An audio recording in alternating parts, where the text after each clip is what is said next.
Sur le site de la nouvelle unité d'égrenage de Kourofata, ce matin, c'était la mobilisation générale de toute la population de la région de Kita.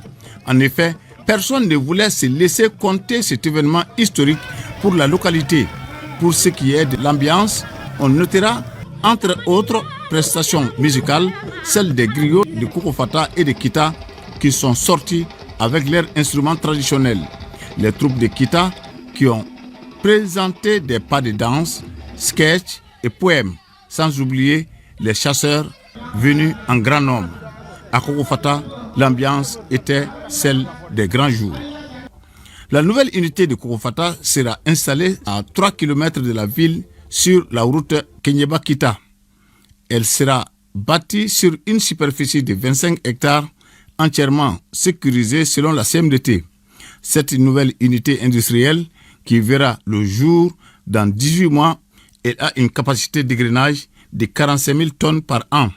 Permettez-moi de vous exprimer la reconnaissance et la gratitude de l'ensemble des acteurs de la filière coton du Mali pour les différentes mesures d'accompagnement prises subséquemment à la crise des jacides en 2022. Ces mesures qui ont permis de relancer la culture du coton sont entre autres la prise de mesures idoines pour l'évacuation de notre production de coton à l'extérieur malgré l'embargo et les sanctions injustes imposées à notre pays au moment des faits. L'augmentation du prix d'achat du kilogramme de coton graine, le maintien de la subvention des intrants agricoles, l'adoption du décret autorisant la CMDT à assurer la fonction d'approvisionnement en intrants et appareils de traitement conformément à la recommandation issue des agistes tenus sur le secteur coton. L'adoption du décret spécial d'autorisation d'importation des produits anti-jacides et enfin la prise en charge financière par l'État du coût des intrants destinés aux superficies sinistrées par les jacides. Un financement malien, donc à 100%, toutes choses dont s'est félicité le représentant du président de la transition à cette cérémonie, le colonel Abdoulaye Maïga, qui a aussi transmis les messages de salutation du président de la transition, chef de l'État, le colonel Assimi Goïta, aux populations de Kourofata et de Kita. La construction de cette usine d'égrenage est effectuée sur des capitaux maliens, 100% maliens.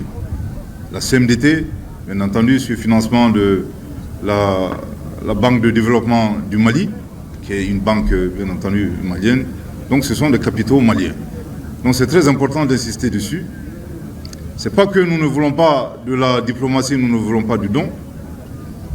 Encore une fois, je profite pour rappeler les règles qui régissent également cette diplomatie, qui est la règle du respect de la souveraineté du Mali, le respect de nos choix de partenariat et de nos choix stratégiques, et enfin la prise en compte des intérêts vitaux du peuple malien dans toutes les décisions. Le ministre de l'administration territoriale et de la décentralisation, porte-parole du gouvernement, a également rassuré les populations de Kita de l'engagement des autorités à poursuivre les actions de développement partout au Mali, malgré le contexte difficile. Je voudrais ici rappeler qu'il y a exactement 7 mois, sous le leadership de son Excellence le colonel Assimi Goïta, président de la transition, chef de l'État, le ministre de la Défense et des anciens combattants, le colonel Sadio Kamara, a procédé à la pose de la première pierre d'un camp militaire à Fougnan sur une superficie de 500 hectares. Avant cela, il est important également de rappeler la reprise du trafic ferroviaire. Aujourd'hui, nous sommes là à Kourofata pour la pose de la première pierre d'une deuxième usine d'égrenage de coton.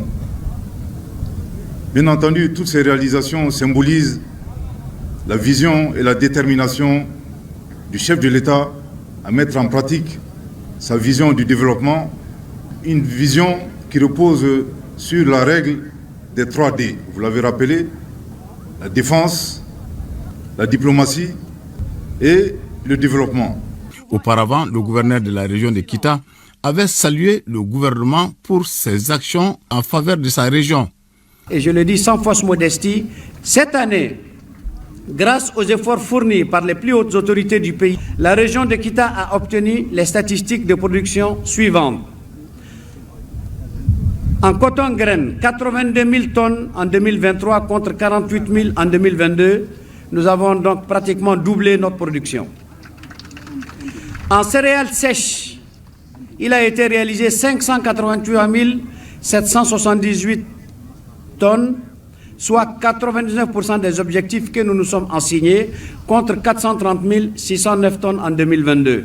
Le ministre d'État était accompagné du ministre de l'Agriculture, du ministre des Industries et du Commerce, du gouverneur de la région de Kita et le PDG de la CMDT. Toutes choses que les populations de Kourouffata ont vivement saluées.